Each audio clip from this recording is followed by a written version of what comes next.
ओम नमः शिवाय। वैदिक सनातन में आपका स्वागत है।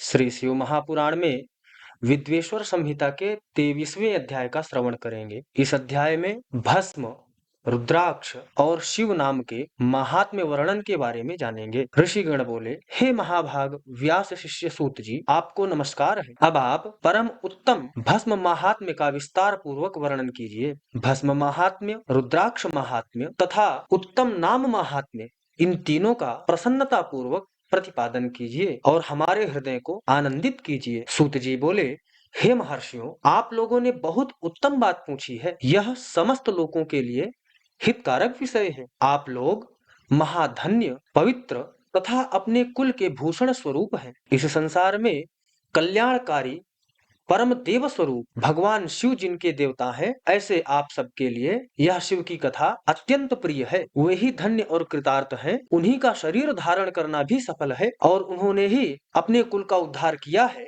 जो शिव की उपासना करते हैं, जिनके मुख में भगवान शिव का नाम है, जो अपने मुख से सदा शिव शिव नाम का उच्चारण करते हैं, पाप उनका उसी तरह स्पर्श नहीं करते जैसे खदिर वृक्ष के अंगार को छूने का साहस कोई भी प्राणी नहीं करता। हे शिव, आपको नमस्कार है। श्री शिवाय नमस्तुभ्यम। जिस मुख से ऐसा उच्चारण होता है, वह मुख समस्त पापों का विनाश करने वाला पावन तीर्थ बन जाता है। जो मनुष्य प्रसन्नता पूर्वक उस मुख का दर्शन करता है, उसे निश्चय ही तीर्थ सेवन जनित फल प्राप्त होता है। हे ब्राह्मणों, शिव का नाम, विभूति तथा रुद्राक्ष, ये तीनों त्रिवेणी के समान परम पुण्य वाले माने गए हैं। जहाँ ये तीनों शुभतर वस्तुएं सदा सर्वदा रहती हैं, उसके दर्शन मात्र से मनुष्य त्रिवेणी स्नान का फल प्राप्त कर लेता है। जिसके शरीर पर भस्म, रुद्राक्ष और मुख में शिव नाम, ये तीनों नित्य विद्यमान रहते हैं, उसका पाप विनाशक दर्शन संसार में दुर्लभ है। उस पुण्यात्मा का दर्शन त्रिवेणी के समान ही भस्म, रुद्राक्ष तथा शिव नाम का जप करने वाले और त्रिवेणी, इन दोनों में रंच मात्र भी अंतर नहीं है। ऐसा जो नहीं जानता, वह निश्चित ही पापी है, इसमें संदेह नहीं है। जिसके मस्तक पर विभूति नहीं है, अंग में रुद्राक्ष नहीं है और मुख में शिवमयी वाणी नहीं है, उसे अधम व्यक्ति के समान त्याग देना चाहिए। भगवान शिव का नाम गंगा है, विभूति यमुना मानी गई है तथा रुद्राक्ष को सरस्वती कहा गया है। इन तीनों की संयुक्ति त्रिवेणी समस्त पापों का विनाश करने वाली है। बहुत पहले की बात है, हितकारी ब्रह्मा ने, जिसके शरीर में उक्त ये तीनों त्रिपुंड, रुद्राक्ष और शिव नाम संयुक्त रूप से विद्यमान थे, उनके फल को तुला के पलड़े में एक ओर रखकर त्रिवेणी में स्नान करने से उत्पन्न फल को दूसरी ओर पलड़े में रखा गया और तुलना की तो दोनों बराबर ही उतरे। अतएव विद्वानों को चाहिए कि इन तीनों को सदा अपने शरीर पर धारण करें। उसी दिन से ब्रह्मा, विष्णु आदि देव भी दर्शन मात्र से पापों को नष्ट कर देने वाले इन तीनों रुद्राक्ष, विभूति और शिव नाम को धारण करने लगे।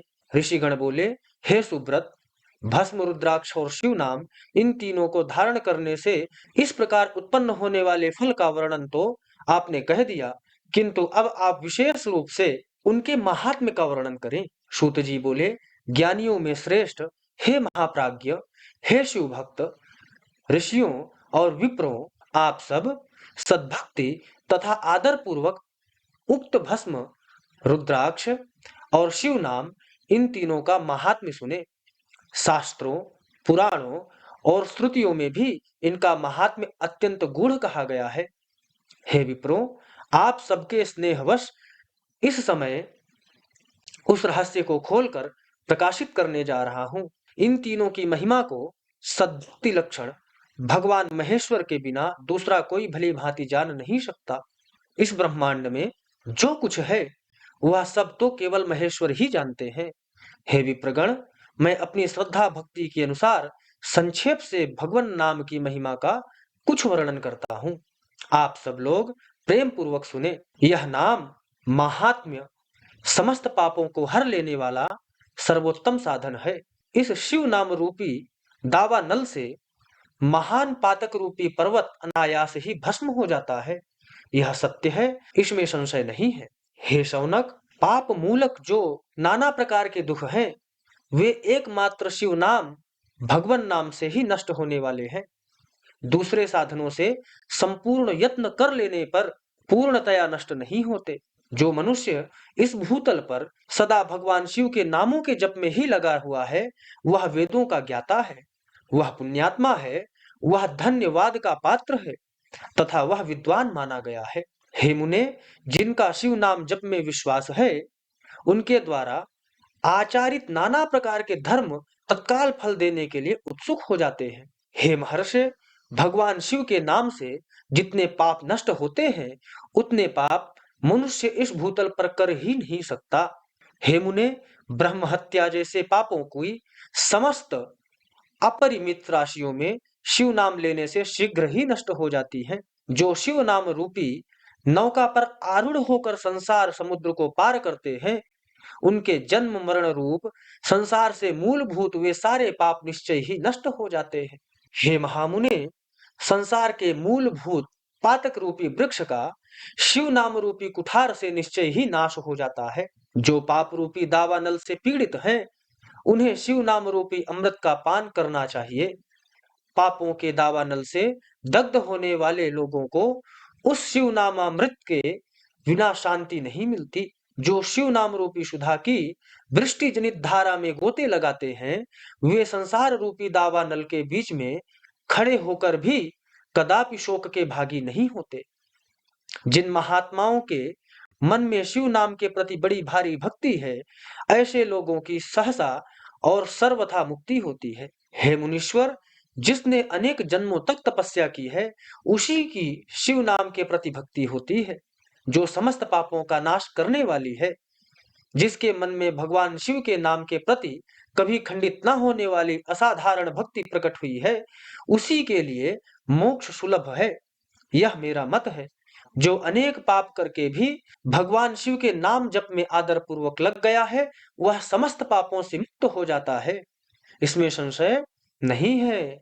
जैसे वन में दावानल से दग्ध हुए वृक्ष भस्म हो जाते हैं, उसी प्रकार शिव नाम रूपी दावानल से दग्ध होकर उस समय तक के सारे पाप भस्म हो जाते हैं। हे शौनक, जिसके अंग नित्य भस्म लगाने से पवित्र हो गए हैं तथा जो शिव नाम जप का आदर करने लगा है, वह घोर संसार सागर को भी पार कर ही लेता है। जो आदर पूर्वक शिव के नाम का जप करता है, वह पापों से लिप्त नहीं होता, अर्थात उसे किसी भी प्रकार का पाप नहीं लगता। संपूर्ण वेदों का अवलोकन करके पूर्ववर्ती महर्षियों ने यही निश्चित किया है कि भगवान शिव के नाम का जप संसार सागर को पार करने के लिए सर्वोत्तम उपाय है। हे मुनिवरों, अधिक कहने से क्या लाभ। मैं शिव नाम के सर्व पापहारी महात्म्य का वर्णन एक ही श्लोक में करता हूँ। भगवान शंकर के एक नाम में भी पाप हरण की जितनी शक्ति है, उतना पातक मनुष्य कभी कर ही नहीं सकता। हे मुने, पूर्व काल में महापापी राजा इंद्रद्युम्न ने शिव नाम के प्रभाव से ही उत्तम सद्गति प्राप्त की थी। इसी तरह कोई ब्राह्मणी युवती भी जो बहुत पाप कर चुकी थी, शिव नाम के प्रभाव से ही उत्तम गति को प्राप्त हुई। हे द्विजवरों, इस प्रकार मैंने आप लोगों से भगवान नाम के उत्तम महात्म्य का वर्णन किया है।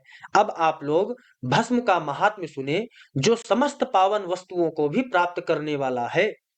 इस प्रकार श्री शिव महापुराण में प्रथम विद्वेश्वर संहिता के साध्य साधन खंड में शिव नाम महात्म्य वर्णन नामक 23वां अध्याय संपूर्ण हुआ। ओम नमः शिवाय।